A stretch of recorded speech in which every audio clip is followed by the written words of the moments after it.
પાટણ જિલ્લાના સાંતલપુર તાલુકા પંચાયતની સામાજિક ન્યાય સમિતિના ચેરમેન તરીકે કિરણબેન કરસનભાઈ પરમારની વરણી.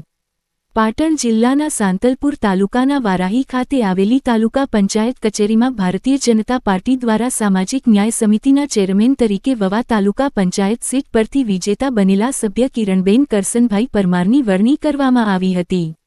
આ પ્રસંગે સાંતલપુર તાલુકા પંચાયતના પ્રમુખ શક્તિસિંહ પ્રવીણસિંહ જાડેજાની વિશેષ ઉપસ્થિતિ રહી હતી, તેમજ પાટણ જિલ્લા ભાજપ પ્રમુખ નિલેશભાઈ રાજગોર, સાંતલપુર તાલુકા ભાજપ પ્રમુખ સવાભાઈ આહિર સહિત ભાજપના આગેવાનો, ચૂંટાયેલા પ્રતિનિધિઓ અને કાર્યકર્તાઓ મોટી સંખ્યામાં હાજર રહ્યા હતા.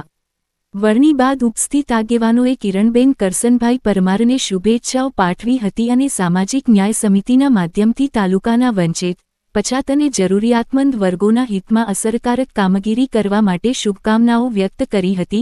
કાર્યક્રમ દરમિયાન ભાજપના આગેવાનોએ રાજ્ય અને કેન્દ્ર સરકારની જનકલ્યાણકારી યોજનાઓને લોકો સુધી પહોંચાડવા તથા વિકાસલક્ષી કાર્યોને વધુ ગતિ આપવા માટે સંકલ્પ વ્યક્ત કર્યો હતો.